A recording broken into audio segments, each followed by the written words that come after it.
You're listening to This Week in Cardiology from theheart.org, Medscape Cardiology. This podcast is intended for healthcare professionals only. Any views expressed are the presenter's own and do not necessarily reflect the views of WebMD or Medscape. When every decision matters, you need trusted medical intelligence. Medscape AI synthesizes peer-reviewed evidence and Medscape's expert-validated content in seconds, delivering clinically verified answers you can trust. Join over 13 million Medscape members on the world's leading platform for clinicians. Start using Medscape AI on the web or in the Medscape app. Medscape AI, trusted medical intelligence. Hi, everyone. This is John Mandrola from theheart.org, Medscape Cardiology, and this is This Week in Cardiology for June 5th, 2026. This podcast from Berlin, Germany, as I'm at the Berlin AFib meeting. I will discuss chemical cardioversion in the emergency department, heart failure monitoring, weight loss as a treatment for atrial fibrillation, and surgical left atrial appendage excision. The first topic today is chemical cardioversion of AFib in the emergency department, the FLECA-ED trial. Indeed, I missed an important trial from the European Heart Rhythm meeting in Paris this past April. FLECA-ED was presented as part of the late-breaking clinical trials. In 6 emergency departments in Athens, 93 patients with new-onset AFib considered for cardioversion were randomized to IV flecainide or IV amiodarone. Notably, the patients had to have documented coronary artery disease, but no residual ischemia and an ejection fraction greater than 35%. This is certainly novel because flecainide has had a black box warning against use in patients with structural heart disease, especially coronary disease. This warning stems from the 1990s era CAST trial, C-A-S-T, where post-MI patients with ventricular arrhythmias were randomized to 1C antiarrhythmic drugs or placebo. And almost all of you know the results of CAST. Despite the pre-trial ethical controversy about randomizing such patients to placebo, the rate of the primary efficacy endpoint of death or cardiac arrest was 3.5% in absolute terms, higher in the antiarrhythmic drug arm. The number needed to kill was 29 in CAST. Now, while I normally call CAST one of the most important trials, not just in cardiology, but in modern medicine, it is also true that it has been widely over-extrapolated to patients unlike those in the trial. CAST patients had recent MI, depressed LV function, incomplete revascularization. In fact, more than a third of the patients had no revascularization. Most patients were enrolled in the 30 days post-MI. Approximately 80% had abnormal ejection fractions, and not only that, the target arrhythmia in CAST was ventricular ectopy, not AFib. The FLECA-ED trial challenges the broad ban on flecainide use in patients with CAD. The primary efficacy endpoint was successful cardioversion and sinus rhythm. The safety endpoint was any VT or bradycardia or low blood pressure at 6 hours. About 750 patients were screened for eligibility, and exclusion of patients occurred for many reasons, such as unstable hemodynamics, low EF, no coronary disease history, ACS changes on the ECG, positive troponins, or left bundle branch block. In the end, the trial has found 107 patients who had no angina but did have coronary disease or a PCI or CABG within a year and had a recent negative stress imaging. A few more patients were excluded due to residual ischemia, and 93 were randomized to IV flecainide or amiodarone. Now, IV flecainide is not available in the U.S. I've not used it, but the dose is 2 milligrams per kilogram up to 150 milligrams max over 10 minutes, and amiodarone is the normal 5 milligrams per kilogram over 1 hour. Now, these patients were 75 years old, mostly male patients who had normal EF on average. Their CHADS VAS score was 3 to 4, and notably about half had had prior MI, and nearly 1 in 4 patients had known obstructive CAD without prior revascularization, but they did have negative stress imaging. The AF duration was short at a mean of 4 hours. More than half were on anticoagulation. Now, note that the inclusion criteria was for AF less than 48 hours if not on anticoagulation, but less than 7 days if on anticoagulation. And these are typical restrictions that we use. The results were clear. 36 of 42 patients, or 86%, in the FLECA-ED group converted to sinus rhythm at 6 hours versus 18 of 45 or 40% in the amiodarone group. That's an odds ratio of 9 and a highly significant p-value. Safety, 3 patients had bradycardia, and these were in both arms. There was no VT. An electrical cardioversion was done in 12% versus 36% respectively. So my comments, I like this effort. Drugs like amiodarone and diltiazem, for that matter, get entrenched into a therapeutic fashion. It's based on tradition or preference or just simple inertia. So it's good to do such studies. Cardioversion is an easy thing to measure. You go to sinus rhythm or you don't. Harder to measure in a small study like this is safety. The authors say that the study was powered for efficacy, but it was not powered for safety. And that is true, of course. So we should not extrapolate to anything safety-wise. For instance, much was made in their presentation at the European Heart Rhythm about how these results run counter to the CAST trial. But I don't think that is exactly correct, is it? This study measured the effects of one IV dose of FLECA-ED with a half-life certainly less than 12 hours. The CAST trial measured oral FLECA-ED use over days and weeks. FLECA-ED proarrhythmia is surely not acute. You'd not expect it after a single dose of IV medicine in a totally stable, well-perfused heart. That said, I also think CAST has been widely overtranslated, and the black box warning prohibiting use in patients with any amount of structural heart disease is really a blemish on intelligent, evidence-based practice. I mean, perhaps CAST was such a shocker to people at the time that it caused this overreaction. Now, I wish we had something this good for chemical cardioversion in the US, because I like the idea of giving a painless 10-minute injection to restore sinus rhythm. It's nice. As well as the fact that FLECA-ED is around for hours after the cardioversion, which would, of course, help prevent ERAF, capital ERAF, or early recurrence of AFib after a shock. And let it be known that I hate shocking people. It's an ugly procedure, it's aggressive, and it's inelegant. Which brings me to the matter of doing cardioversion in the emergency department in the first place. This breaks one of my number one rules of AF management, and that is to give peace a chance. Now, if you leave acute onset AFib alone, it often corrects itself.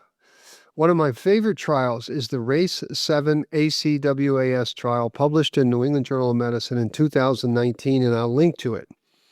In that Dutch trial, 400-some patients with recent onset AFib in the ED, one group gets early cardioversion and the other group gets delayed cardioversion.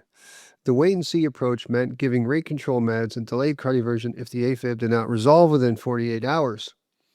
The primary endpoint of sinus rhythm at 4 weeks occurred in 91% of the delayed cardioversion and 94% in the early cardioversion group, and this was the non-inferiority analysis, and clearly that met non-inferiority. The best, though, was that 69% of patients in the delayed cardioversion group spontaneously converted to sinus rhythm in 48 hours. These 150 of 218 patients avoided a rash on their skin where the pads go, they avoided IV sedation, and they simply waited. And to me, this is elegant.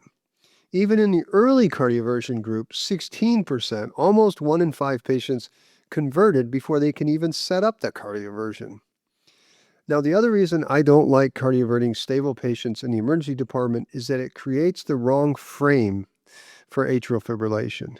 Shocking a patient creates the AFib is scary frame, as in, oh crap, AFib must be seriously dangerous if a doctor puts me asleep with an anesthetic and then shocks my heart. This is the opposite of what I try to achieve in the AFib clinic. The majority of patients with AFib are stable, but they are fearful, so I spend a great deal of time reassuring patients. I say, we will find a solution, but there is no immediate danger. There is time to work on things. Things like diet, exercise, lifestyle changes. Creating this calming frame is often harder because patients are often told they need to see a cardiologist immediately. Less experienced clinicians often scare the patient with new onset AFib. But shocking someone in the ED for a stable rhythm totally creates the AFib is scary frame. So I'm against it in the vast majority of cases. Consider this. When you reassure a patient in the emergency department with AFib, you send them home with 2 tablets, an anticoagulant and a generic beta blocker, and they call you the next day and they say they've converted to sinus rhythm and they feel better. You have taught that person an immense and valuable lesson in dealing with their problem. So I say good on the authors for doing this study. I wish we had IV FLECA-ED. It looks great. No, we can't say much about safety due to the small numbers in the study, but there really wasn't a Bayesian or prior expectation that there would be a safety issue. But please, my friends, help me spread the message for AFib.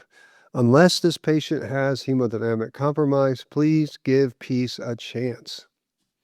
All right, next topic is heart failure monitoring, the ALLEVIATE-HF trial. Of course, one of the many goals of heart failure therapy is prevention of hospitalizations, which are usually due to volume overload. Readmission rates with heart failure are high, and no one likes it, and the costs are high. Now, before there were fancy devices, doctors and patients had to use clinical clues, symptoms such as dyspnea, orthopnea, edema, signs like increase in weight, abdominal girth, or edema. These are old school, and rare was the patient and doctor team that could head off an admission by boosting diuretics simply by using these old school measures.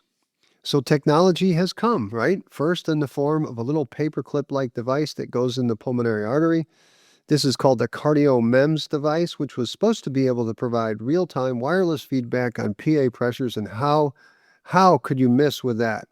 This would allow adjustment of meds, but the data for that is extremely dubious, and I will review it briefly later because it's instructive. Now, another way to monitor heart failure and potentially influence outcomes is with an insertable cardiac monitor that is equipped with multiple sensors that could then trigger interventions, such as a temporary increase in diuretics. Well, last week, Jack published the ALLEVIATE-HF trial, which tested an algorithm from a Medtronic-branded implantable cardiac monitor for efficacy and safety in patients with HFrEF. Now, this is a nifty device, right? It collects data continuously, including ECG stuff like AFib, ventricular rate, heart rate variability. It records accelerometer data for activity, a bioimpedance measure for fluid status. Then it analyzes these data points using a proprietary algorithm to generate a daily heart failure risk status classified as low, medium, or high risk for worsening heart failure within the short term. The trial was conducted in 52 sites in the U.S. Patients in both groups had the device implanted. Active arm patients used the algorithm. The control arm had basic care. Now, these trial procedures were quite specific. When the device made note of a high-risk alert, centralized nurses evaluated the patient before any treatment was initiated. If no rule-out conditions were identified, the patient self-administered an individualized 4-day increased diuretic prescription. Now, nurses could withhold the intervention if any of the rule-out criteria occurred, and these were things like a new atrial fibrillation, recent COPD treatment, febrile disease, recent heart failure medication or diuretic changes, low blood pressure, a lot of these things. These rule-out criteria blocked intervention in more than half, 53% of high-risk notifications, and only about a third of first high-risk onset notifications received treatment within the first 2 weeks. The primary endpoint was a 5-component hierarchical composite analyzed by win ratio. And of course, win ratios analyze these things in order of clinical priority. First, CV death, then hospitalization for heart failure, then outpatient heart failure event requiring invasive therapy, then the KCCQ, and then a 6-minute walk test. The primary efficacy endpoint was clearly null in this trial. The hierarchical composite win ratio was 0.79, with confidence intervals going from 0.62 to 1.01. That p-value was 0.06. But we need to pause here because you might think the 0.79 hazard ratio is in favor of the intervention arm. But since this is a win ratio, there were substantially fewer wins, 21% fewer wins in the implantable cardiac monitor arm. It just missed significance for the control arm being better. Now, the authors were very careful about not emphasizing this strong trend favoring the control arm. Instead, they focused on the fact that the KCCQ quality of life scores drove nearly half of all pairwise comparisons, and the intervention arm started with a higher baseline KCCQ scores, an imbalance that hurt them on change from baseline analysis. Also, though, I would have to say cumulative CV death and heart failure events were numerically higher in the intervention arm, hazard ratio 1.43, though this was not statistically significant. When the analysis was corrected for the baseline KCCQ imbalances, the win ratio became essentially neutral at a ratio of 1.02. So my comments. I like this study. It's important to test these proprietary algorithms and RCTs. And this was a good way to test it. It was multi-center, it was blinded, centralized nursing oversight, and detailed workflow documentation. Now, proponents of monitoring, for instance, like Drs. Ahmad and Sauer, who ended up writing the editorial and titling the editorial, "Alerts Are Not Treatment," they'll say that for an alert tool to affect outcomes, it has to cause treatment. And in this trial, more than half the algorithm detected high-risk notifications were, quote, ruled out. They call this an execution gap, and that the rule-out framework was overly cautious. Quote, future studies should stop treating the alert as the intervention and instead define the alert to action pathway as the true intervention. For instance, in heart failure care, the barrier is often not knowledge, but workflow. And indeed, I agree with that because there's too many clicks, too much ambiguity, and too little ownership, and all that leads to inertia for treatment of these patients. But given that, I take a more pessimistic view of technology's ability to help us treat patients with heart failure. My take isn't that there is a problem with the device or with action, rather it's with the concept that technology-driven intervention would ever work. This idea, I think, assumes too much. Now, while there are some similarities between heart failure patients, there's also a lot of differences such that an algorithm, no matter how sophisticated, is unlikely to work. And I have evidence for this negativity. There are trials and technology hasn't turned out very well. And it starts with the CardioMEMS device. In 2011, The Lancet published the Champion trial, not the Champion AF trial, just called the Champion trial. And this was of PA monitor versus standard care in 550 patients with class 3 heart failure. Now, the top-line result of that trial was a statistically significant 28% reduction in hospitalizations for heart failure, which was the primary endpoint. And that sounds good, doesn't it? But the FDA Advisory Committee rejected the claim of efficacy. On 2 occasions it did.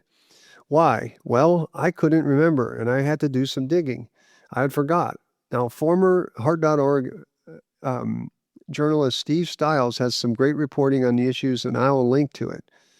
It turned out that an audit by FDA inspectors found that the sponsor or principal investigators routinely contacted investigational sites and made specific therapeutic recommendations for some treatment study subjects.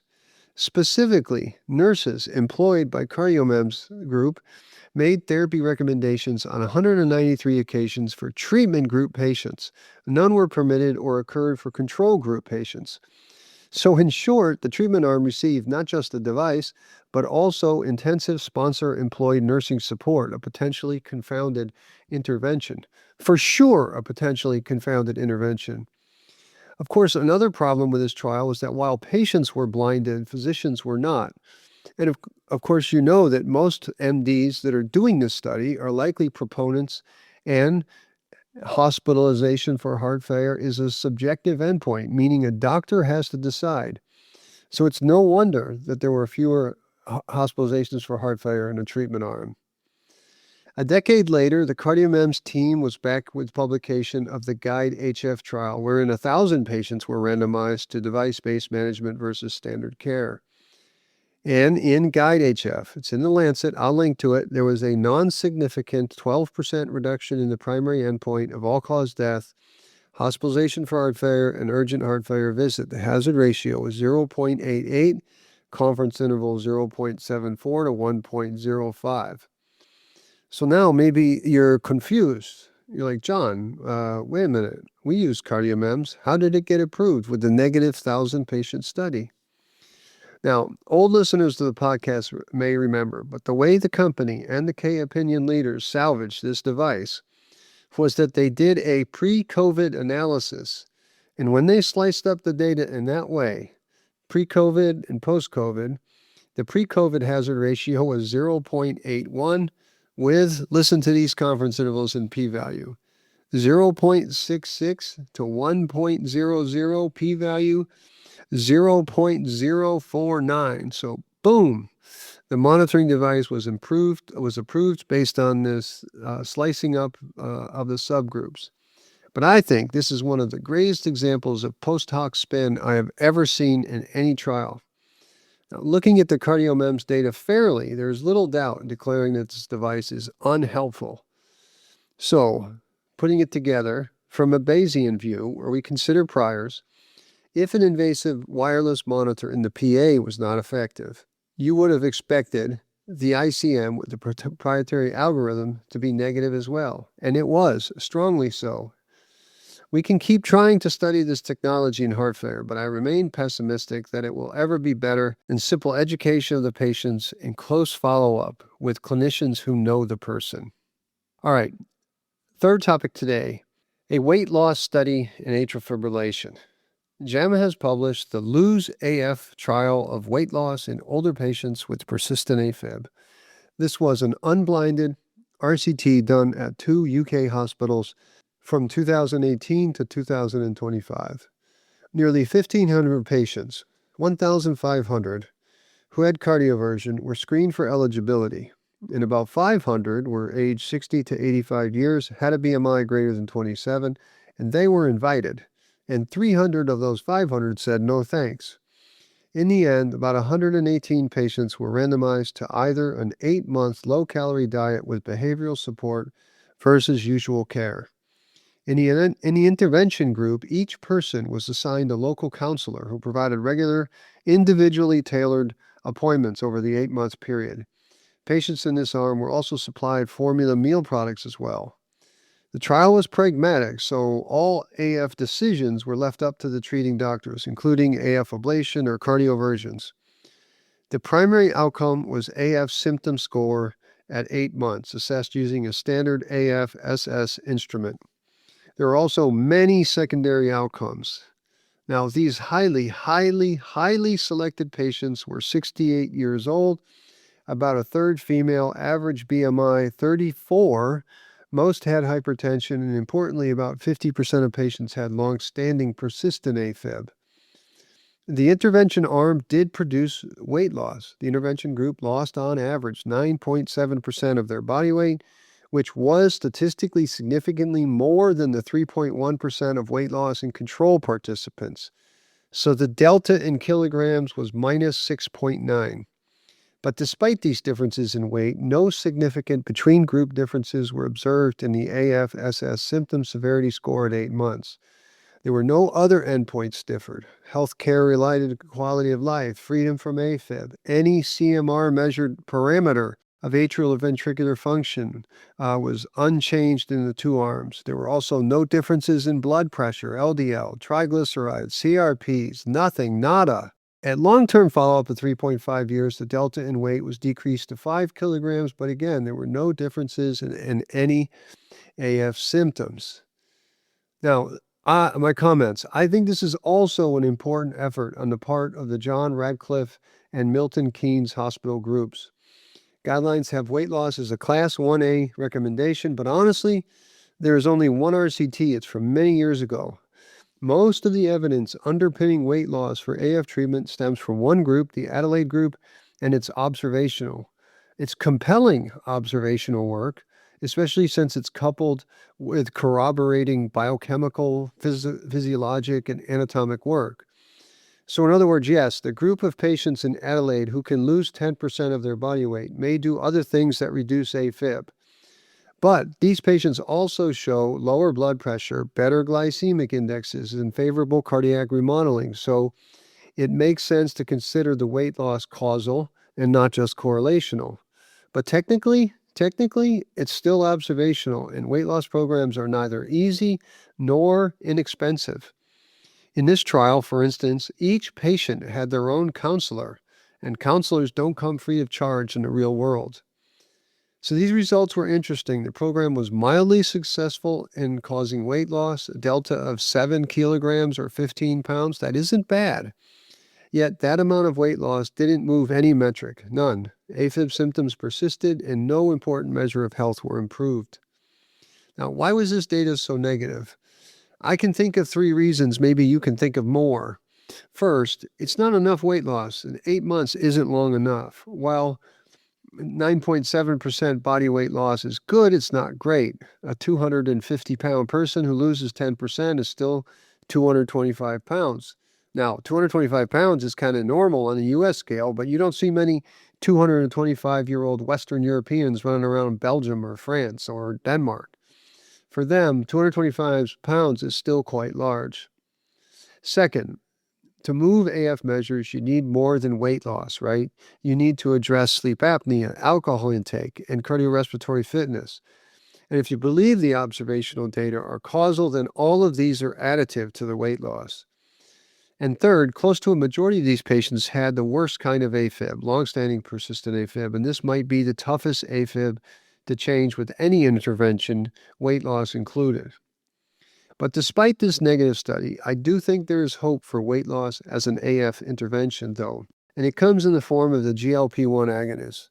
These drugs are amazing. Not only do they induce weight loss, I've seen them improve every metabolic measure, such as triglycerides, blood pressure, glucose, even sleep apnea. And if you improve all this, surely AFib will improve. And finally, I really reiterate my call to my colleagues, my friends, just because it is hard, we need to keep pressing our patients on their metabolic health. Honestly, I'm afraid the ease of PFA ablation has made us soft when it comes to working on hard things like lifestyle. If a patient with AFib loses weight, if they come off a blood pressure drug, if their LDL cholesterol goes down, triglyceride goes down, that cardiovascular risk plummets, and that is a good thing for patients. I think it's important to consider an AF diagnosis more than just a rhythm issue, but an opportunity to help them lower their heart disease risk. Plus, as cardiologists, as doctors even, we have our patients' attention. We have standing with our patients. We have an opportunity. We should use it wisely to try and help them with their metabolic health. All right, last topic today is surgical left atrial appendage excision. The European Heart Journal has published the opinion trial of surgical left atrial appendage occlusion at the time of valvular heart surgery in patients without AFib but high stroke risk. The trial was conducted in 3 Chinese centers, and the question was, does preventive appendage excision reduce thromboembolic events in patients with valvular heart disease? It's an important question because I think some doctors do think the appendage is just bad in general, and if you're in there doing heart surgery, it should be excluded. And we know from LAOS 3, I think one of the best clinical trials in all of cardiology, we know that surgical closure of appendage at the time of surgery in patients who do have AFib reduces stroke by 33%, and that's a lot. And it convinced me that at least the left atrial appendage is an important target for stroke prevention. Note also that the surgical treated patients in LAOS 3 continued anticoagulation. Opinion was a large trial. Approximately 2,100 patients were randomized to either having their appendage closed, mostly by cutting and sewing, versus not having it closed. The primary endpoint was a composite of ischemic stroke, TIA, or CV death at 1 year. Now, trial is powered to study to find a 40% reduction in the primary endpoint, which is very, very optimistic. Too optimistic, in my opinion, given that it is more than LAOS, which was done in patients with AFib. And the opinion trial was null. The 1-year primary endpoint occurred in 6.9% of patients in the closure group and in 8.2% in the control arm. The hazard ratio was 0.83. But confidence intervals were wide and went from 0.61 to 1.14, a p-value not even close to significance. The incidence of ischemic stroke was also very low and identical in both arms, 2.5%. CV death was even lower at 0.8 and 0.9%, There were only 52 stroke events in opinion total, and contrast that with 282 primary stroke events in LAOS 3. Post-op AFib was also not reduced with the appendage exclusion. So my comments. I think this is another example of an RCT attempting to answer a good clinical question. The problem here was low power. I mean, ischemic stroke rate is expected to be low, and appendage closure is only going to affect stroke. It doesn't affect CV death. So if the procedure does have a stroke lowering effect, they'd need a lot more patients to show it. The LAOS 3 authors wrote the accompanying editorial. It's quite good. They included a nice table of trials finished or ongoing looking at preventive appendage closure during cardiac surgery. The largest of which these trials is called LEAPS, which finished enrolling more than 6,500 patients to an atrial clip appendage closure strategy or not in high-risk atrium without AFib. The primary endpoint of LEAPS is perfect. It's ischemic stroke and systemic embolism, and the follow-up is 5 years, but it is an event-driven trial, which I think is a good thing. You just have enough events, and then you have the power. For now, I think, though, given this data, there's no compelling reason to close the appendage in patients without AFib. I would not recommend it, but data is coming, and we shall see. So that's it for this week in cardiology. As always, if you like this podcast, please take the time, give it a rating, write us a review. That helps people find us. If you don't agree with something I said, let me know and we can address it in the listener feedback. Until next week, this is John Mandrola from the Heart.org Medscape Cardiology.